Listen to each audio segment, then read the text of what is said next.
اعوذ باللہ من الشیطان الرجیم بسم اللہ الرحمن الرحیم الحمد للہ رب العالمین الرحمن الرحیم مالک یوم الدین۔ حضرات سامعین، قرآن کریم کی تفسیر کا خلاصہ پیش کیا جا رہا ہے۔ یوں تو قرآن کریم ایک سمندر ہے، اسی لیے بعض مفسرین نے 500 جلدوں میں قرآن کریم کی تفسیر لکھ دی، لیکن اس کے باوجود کچھ دوسری تفاسیر کے اندر ایسی باتیں مل جائیں گی جو ان ضخیم تفاسیر کے اندر موجود نہیں۔ اس لیے قرآن کریم کی تمام باتوں کو بیان کرنا، تفسیر سے متعلق تمام باتوں کو بیان کرنا تو ممکن نہیں۔ ہم یہ کوشش کر رہے ہیں کہ تراویح کے اندر جن پاروں کی تلاوت ہوتی ہے ان کا محض خلاصہ پیش کر دیا جائے کہ قرآن کا پیغام کیا ہے اور اللہ نے ان آیتوں کے اندر جس کی تلاوت ہوئی ہے ان آیتوں کے اندر کیا فرمایا ہے۔ قرآن کریم اللہ رب العزت کا کلام ہے جو 23 برس کی مدت میں اللہ کے رسول صلی اللہ علیہ وسلم پر نازل ہوا۔ اس کلام الہی کی یوں تو پہلی صورت نزول کے اعتبار سے سورہ علق ہے، لیکن قرآن کریم کا جو موجودہ نسخہ ہے اس کے اندر سب سے پہلی صورت جو ہے وہ سورۃ الفاتحہ ہے۔ موجودہ نسخہ جسے ہم مصحف عثمانی کے نام سے جانتے ہیں، سورہ فاتحہ کو حدیث شریف کے اندر ام القرآن یعنی قرآن کی ماں قرار دیا گیا ہے۔ یعنی اس سورت کو قرآن کریم کا اسی لیے نچوڑ بھی کہا گیا ہے۔ ہر نماز میں اس کا پڑھنا لازم ہے۔ نبی پاک صلی اللہ علیہ وسلم نے اس کو قرآن کریم کی سب سے عظیم سورت کہا ہے، جیسا کہ بخاری شریف کے اندر مذکور ہے۔ اس سورت کی ابتدا دو جہاں کے رب رحمان الرحیم کے نام سے ہوتی ہے۔ الحمدللہ رب العالمین، تمام تعریفیں اس اللہ کے لیے ہے۔ الرحمن الرحیم، جو نہایت رحم کرنے والا اور بہت ہی زیادہ رحیم ہے۔ اس کے بعد پروردگار سے مدد مانگنے کا ذکر ہے کہ اللہ تبارک و تعالیٰ سے ہم کیسے مدد مانگیں، اس کا تذکرہ ہے۔ ایاک نعبد و ایاک نستعین، اے اللہ تیری ہی ہم عبادت کرتے ہیں، تجھ سے ہی مدد چاہتے ہیں، ہمیں سیدھا راستہ دکھا دے۔ ان لوگوں کا راستہ جن پر تو نے انعام کیا، نہ کہ ان لوگوں کا راستہ جن پر تیرا غضب نازل ہوا، اور نہ ہی گمراہ لوگوں کا راستہ جن پر انعام کیا گیا وہ 4 جماعتیں ہیں: نبیین، صدیقین، شہداء اور صالحین۔ قرآن کریم میں دوسرے موقع پر اس کی تصریح ہے۔ جن پر تیرا غضب ہوا ان سے یہودی مراد ہیں، اور جو گمراہ ہیں ان سے نصارہ یعنی کرسچن مراد ہیں۔ اس کے بعد سورہ بقرہ شروع ہوتی ہے۔ سورہ بقرہ قرآن کریم کی سب سے لمبی سورت ہے۔ اس کے اندر 682 آیتیں ہیں، اور احکام کی سب سے زیادہ آیتیں بھی اسی پارے کے اندر ہیں۔ تقریباً 40 احکام اس سورت کے اندر بیان ہوئے ہیں، جس میں سے 30 تو صرف عائلی مسائل یعنی فیملی لا سے متعلق ہیں، مثلا پیغام نکاح، مہر، طلاق، خلا، رجعت، عدت، رضا، ان تمام کا تذکرہ اس صورت کے اندر ہے۔ اس صورت کے اندر اللہ تبارک و تعالیٰ نے فرمایا کہ الف لام میم ذالک الکتاب لا ریب فیہ۔ اس صورت کی ابتدا الف لام میم سے ہوئی ہے، یہ حروف مقطعات میں سے ہے، اور حروف مقطعات کے معنی اللہ کے سوا کسی کو نہیں معلوم۔ اس کے بعد اللہ نے فرمایا کہ یہ وہ کتاب ہے جس میں کوئی شک نہیں،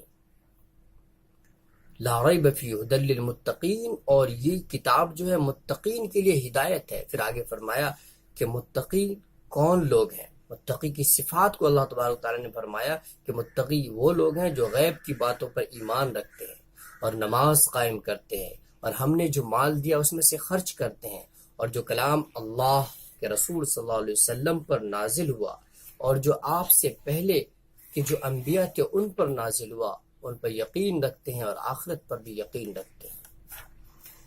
جس طریقے سے مسلمانوں کا یہ عقیدہ ہونا ضروری ہے کہ قرآن کریم اللہ کا کلام ہے، اسی طریقے سے یہ عقیدہ بھی ضروری ہے کہ جتنے بھی کلام اللہ کی طرف سے آئے وہ تمام کے تمام کلام سچا تھا، وہ تمام کی تمام کتابیں سچی تھی۔ یہ اور بات ہے کہ بعد کے لوگوں نے اس میں تحریفیں کر دیں، لفظی اعتبار سے بھی، معنوی اعتبار سے بھی، اس کے الفاظ کو بھی چینج کر دیے، اس میں کے معنی بھی کی بھی ایکسپلینیشن اپنے حساب سے کر دی۔ اس کے بعد آیت 6 میں اللہ تبارک تعالیٰ نے کافروں کا حال ذکر کیا ہے کہ کفار جیسے ابو جہل، ابو لہب وغیرہ کے بارے میں کہ ایمان لانے والے نہیں ہیں، خواہ انہیں آپ عذاب سے ڈرائیں یا نہ ڈرائیں، اللہ نے ان کے دلوں پر، ان کے کانوں پر مہر لگا دی ہے۔ اس کے بعد آگے کی 13 آیتوں میں منافقین کا ذکر ہے۔ منافق اس شخص کو کہا جاتا ہے جو ظاہری اعتبار سے یہ کہے کہ میں مسلمان ہوں لیکن دل میں ایمان نہ ہو بلکہ اندر سے وہ کافر ہو۔ اللہ فرماتے ہیں کہ یہ وہ لوگ ہیں جو یہ کہتے ہیں کہ ہم اللہ اور آخرت پر ایمان رکھتے ہیں حالانکہ وہ ایمان لانے والے نہیں ہیں۔ ایسے ہی جب ان سے کہا جاتا ہے کہ ایمان لاؤ ان لوگوں کی طرح جن لوگوں نے ایمان کو قبول کیا، تو یہ کہتے ہیں کہ کیا ہم ان لوگوں کی طرح ایمان لائیں جو بے وقوف ہیں۔ آگے آیت 23 میں کفار جو قرآن کو انسان کا کلام کہتے تھے ان کو چیلنج دیا گیا کہ اگر یہ قرآن کریم اللہ کا کلام ہے، تم زبان دانی کے بڑے ماہر لوگ ہو تو اس کی کوئی مثال لے آؤ۔ ان کو چیلنج دیا گیا لیکن کوئی بھی اس طرح کا کلام وہ نہیں لا پائے۔ ان کے کچھ ماہرین زبان و ادب نے کوشش بھی کی، کچھ صورتیں بنانے کی کوشش کی، لیکن خود ان کے لوگ ہی اس پہ ہنس پڑے اور مذاق اڑایا کہ یہ کلام جو آپ نے قرآن کریم کے مقابلے میں پیش کیا ہے یہ تو اس کے بالمقابل کسی بھی اعتبار سے نہیں ہے، خود ان کے لوگوں نے مذاق بنایا۔ اس کے بعد آیت 30 سے لے کر 34 تک انسان کی پیدائش کا واقعہ بیان ہوا ہے کہ اللہ تبارک و تعالیٰ نے جب انسانوں کو پیدا کرنے کا ارادہ کیا تو اس سے پہلے جو مخلوق تھی وہ فرشتے تھے اور جنات تھے۔ تو فرشتوں کے سامنے اللہ تبارک و تعالیٰ نے اس کا ذکر کیا۔ فرشتوں نے کہا کہ اے رب کائنات، آپ ایسی مخلوق کو کیوں پیدا کرنا چاہتے ہیں وَيَسْفِكُ الدِّمَاء، جو فساد مچائیں گے اور خون خرابہ کریں گے۔ اللہ تبارک و تعالیٰ نے کہا کہ جو میں جانتا ہوں تم اسے نہیں جانتے۔ اور پھر اس کے بعد اللہ تبارک و تعالیٰ نے دنیا کے اندر جتنی بھی چیزیں تھیں ان کے نام اور ان کی صفات حضرت آدم علیہ السلام کو بتلا دیے۔ جس وقت ان کو بتلایا گیا اس وقت فرشتے بھی وہیں پر موجود تھے۔ اس کے بعد اللہ تبارک و تعالیٰ نے ان سے پوچھا جو بتلایا گیا تھا، تو حضرت آدم علیہ السلام نے تمام چیزیں بتلا دی۔ یعنی حضرت آدم علیہ السلام نے ان تمام چیزوں کو بتلا دیا، لیکن جو فرشتے تھے وہ بتانے سے گویا قاصر رہے اور یہ کہا کہ تیری ذات پاک ہے۔ وہ بول اٹھے کہ آپ ہی کی ذات پاک ہے، جو کچھ علم آپ نے ہمیں دیا اس کے سوا ہم کچھ نہیں جانتے، حقیقت میں علم و حکمت کے مالک تو صرف آپ ہیں۔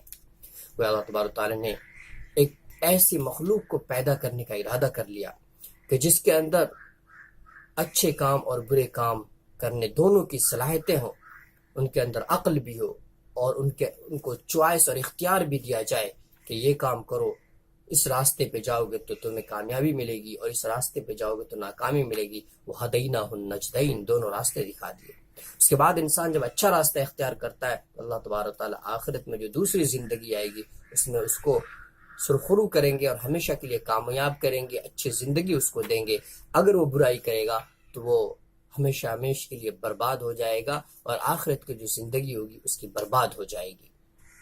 جو فرشتے ہیں ان کے اندر یہ صفت نہیں ہے کہ وہ برائی کر سکے، وہ تو صرف اچھا ہی کر سکتے ہیں، اس لیے دنیا کو دارالامتحان کہا گیا ہے۔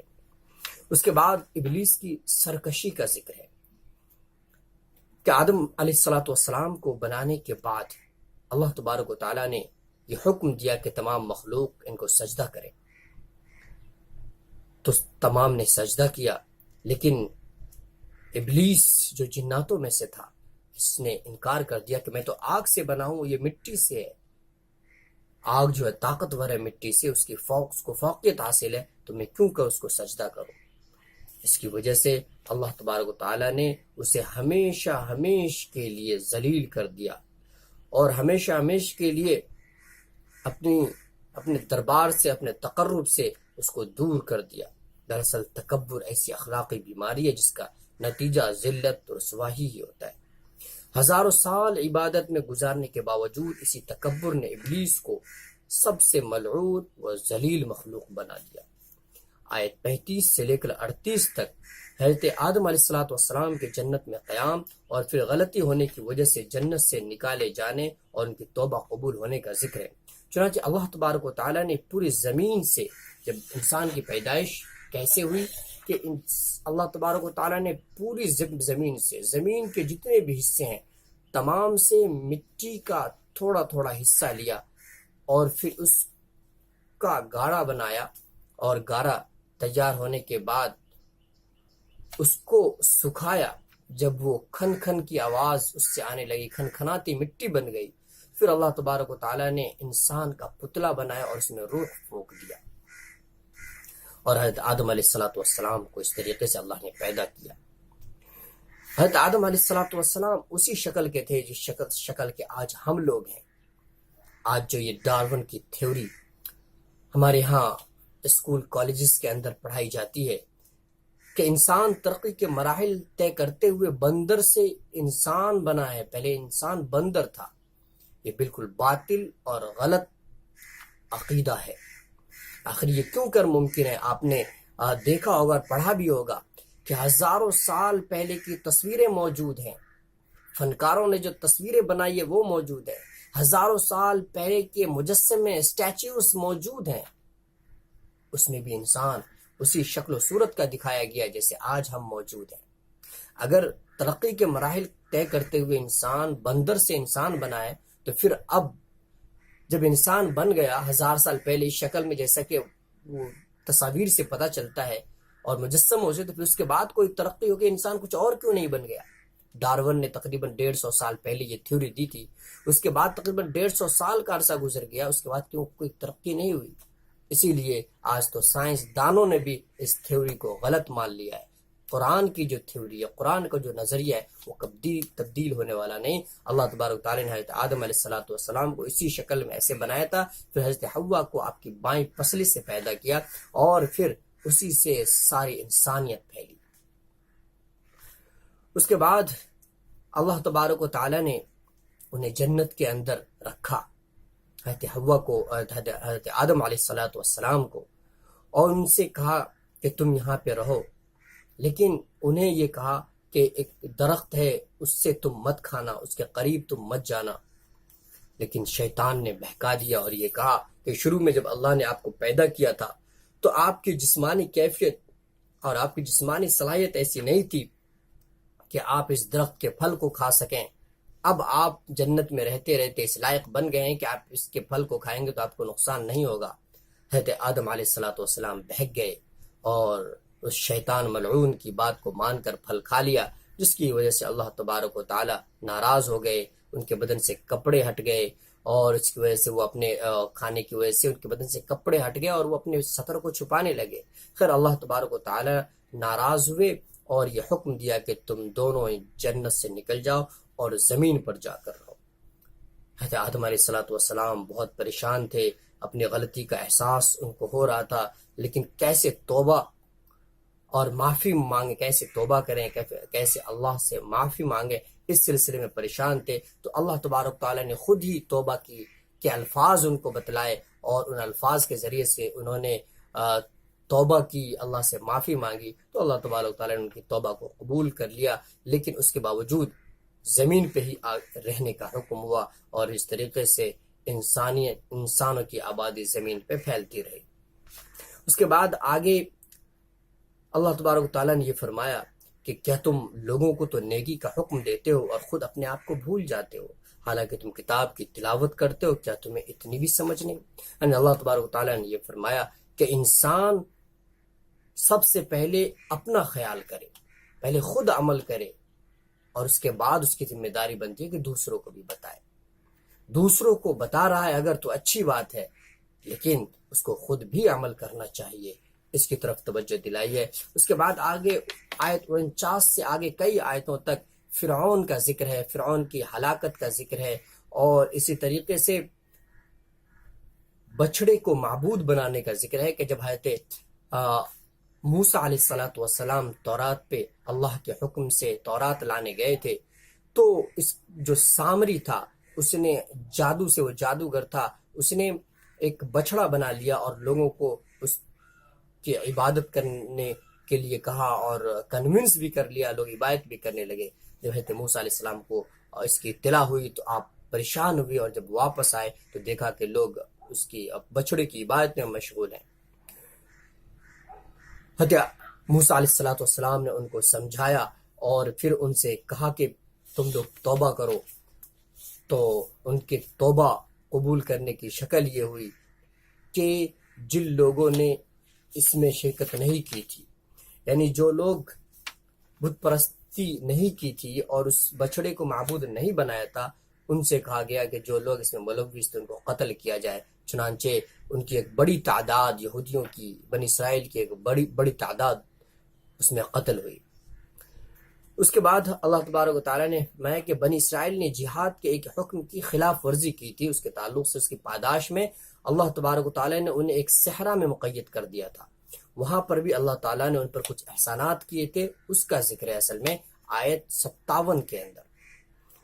فرمایا اور ہم نے تم کو بادل کا سایہ عطا کیا اور تم پر من و سلوہ نازل کیا، اور کہا کہ جو پاکیزہ رزق ہم نے تمہیں بخشا ہے شوق سے کھاؤ، اور یہ نافرمانیاں کر کے انہوں نے ہمارا کچھ نہیں بگاڑا بلکہ وہ خود اپنی جانوں پر ہی ظلم کرتے رہے۔ من سے مراد ترنجبین ہے اور سلوہ سے مراد بٹیر ہے۔ آیت 60 میں ہے کہ بنی اسرائیل قوم جب میدان تیہ میں مقید تھی اس وقت ان کو پانی کی ضرورت ہوئی، تو حضرت موسیٰ علیہ السلام نے اپنی لاٹھی کو مارا، جس کی وجہ سے 12 چشمے جاری ہو گئے، اور اس کے 12 قبیلے تھے، وہ تمام لوگ سیراب ہو کر پانی پیے۔ اس کے بعد آیت 61 میں فرمایا کہ یہودیوں پر ذلتی اور بے کسی کا ٹھپا لگا دیا گیا اور اللہ کا غضب لے کر وہ لوٹے۔ آیت 83 میں یہودیوں سے لیے گئے مختلف عہدوں کا ذکر ہے۔ حضرت عیسیٰ علیہ السلام کے معجزے کا آگے ذکر ہے۔ آیت 87 میں کہا گیا کہ اللہ نے حضرت عیسیٰ علیہ السلام کو مختلف معجزات سے نوازا تھا، جیسے مردوں کو زندہ کرنا، اندھے و برس کے مریضوں کو صحیح کر دینا۔ روح یعنی حضرت جبرائیل علیہ السلام ان کی مدد کے لیے رہتے تھے۔ آیت 91 میں یہودیوں سے کہا گیا کہ اگر تم اللہ کی کتاب پر ایمان رکھتے ہو تو انبیاء کو قتل کیوں کرتے ہو؟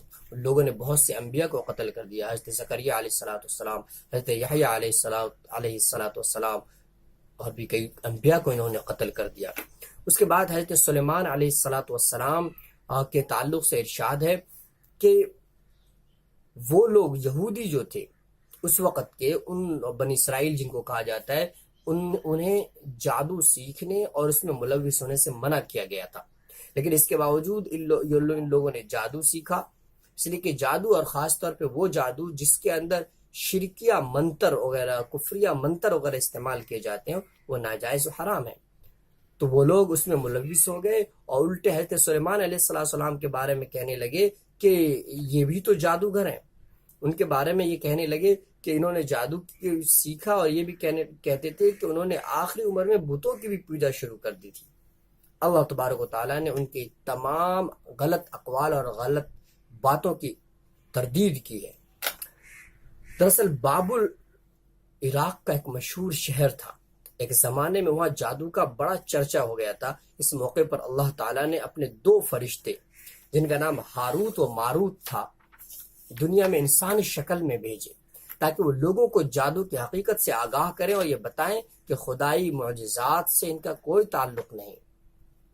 اس کے بعد آیت 104 میں یہودیوں کی شرارت کا ذکر ہے کہ یہودی جب نبی صلی اللہ علیہ وسلم کی مجلس میں آتے تو وہ کہتے رائنا، یعنی توجہ طلب کرنے کے لیے، جیسے ہم کہتے ہیں کہ ذرا سنیے، یا انگلش میں کہتے ہیں ایکسکیوز می، اسی طریقے سے عربی میں وہ لوگ کہتے تھے کہ رائنا، لیکن وہ لوگ اس سے الگ مطلب مراد لیتے تھے، اس لیے کہ یہودیوں کی زبان میں رائنا کا مطلب ہوتا ہے بیوقوف۔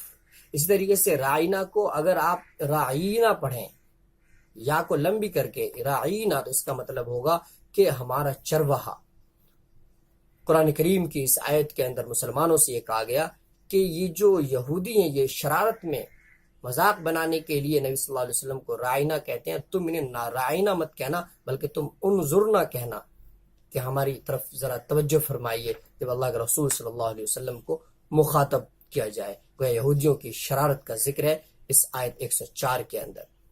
اس کے بعد آیت 106 کے اندر اللہ تبارک و تعالیٰ نے یہ فرمایا کہ اللہ تبارک و تعالیٰ بعض احکام کو نازل کرتے ہیں اور بعض کو منسوخ کر دیتے ہیں بعض میں۔ قرآن کریم کی بہت ساری ایسی آیتیں جو آیتیں تو ہیں قرآن میں مذکور ہے، لیکن اس کا حکم اب باقی نہیں ہے، اس کا حکم ختم ہو گیا ہے، منسوخ ہو گیا ہے۔ تو اسی کو اللہ نے فرمایا کہ اس میں اللہ کی طرف سے حکمت ہوتی ہے کہ جو حکم جب تک مناسب رہتا ہے اس وقت تک نافذ رکھنے کے بعد اللہ تعالیٰ اس کی جگہ دوسرا حکم بھیج دیتے ہیں۔ آیت 114 میں ہے کہ اس سے بڑا ظالم کون ہو سکتا ہے جو کسی کو مسجد میں عبادت کرنے سے روکے یا جو مسجد کو ویران کر دے۔ آیت 120 میں ہے کہ یہود و نصارہ سے موافقت کی امید نہ رکھو، وہ بجائے ایمان قبول کرنے کے یہ چاہتے ہیں کہ آپ انہی کے مذہب کو قبول کر لیں۔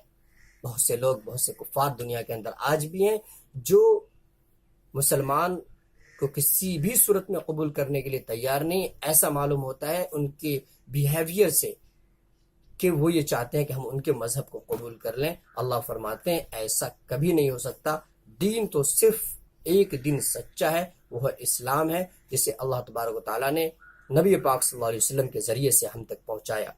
اس کے بعد آیت 124 سے پارے کے آخر تک حضرت ابراہیم علیہ السلام، ان کے کارنامے وغیرہ کا مختلف انداز میں تذکرہ ہے، ان کی دعائیں نقل کی گئی ہیں۔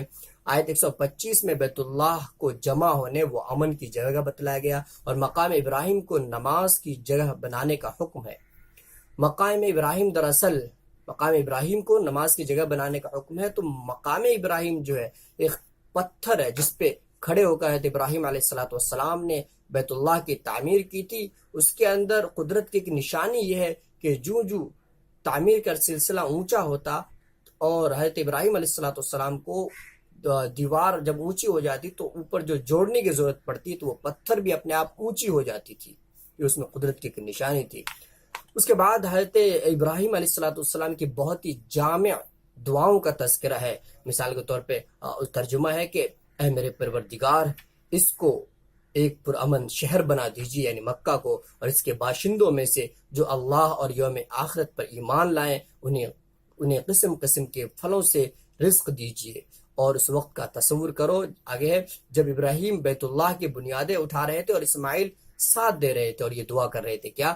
اے ہمارے پروردگار، ہم سے یہ خدمت قبول فرما لیجیے، بے شک آپ اور صرف آپ ہی ہر ایک کی بات کو سننے والے ہیں اور جاننے والے ہیں۔ اے ہمارے پروردگار، ہم دونوں کو اپنا مکمل فرما بردار بنا لیجیے اور ہماری نسل سے بھی ایسی امت پیدا کیجیے جو آپ کی پوری تابع داری اور ہم کرے، اور ہم کو ہماری عبادتوں کے طریقے سکھا دیجیے اور ہماری توبہ کو قبول فرما لیجیے۔ بے شک آپ اور صرف آپ ہی معاف کر دینے کا خوگر اور بڑی رحمت کے مالک ہیں۔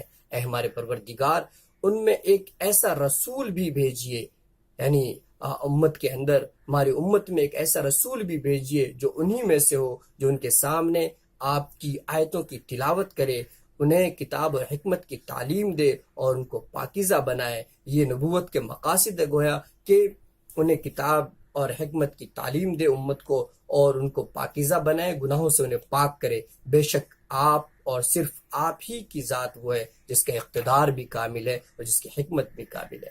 اس کے بعد آیت 33 میں حضرت یعقوب علیہ السلام نے جو اپنے بیٹوں کو نصیحت کیا اس کا ذکر ہے کہ کیا اس وقت تم خود موجود تھے جب یعقوب کی موت کا وقت آیا، جب انہوں نے اپنے بیٹوں سے کہا تھا کہ تم میرے بعد کس کی عبادت کرو گے؟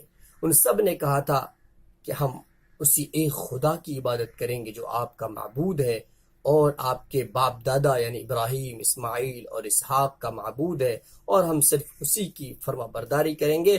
اس کے بعد آیت 38 میں عیسائیوں کی رسم بپتسمہ کی تردید کی طرف اشارہ ہے۔ پہلے پارے کی آخری آیت میں رب کائنات نے یہ تعلیم دی ہے کہ باپ دادا کے اعمال کسی کو کام نہیں آنے والے ہیں، اور نہ ان کے اعمال کے بارے میں ہم سے سوال کیا جائے گا۔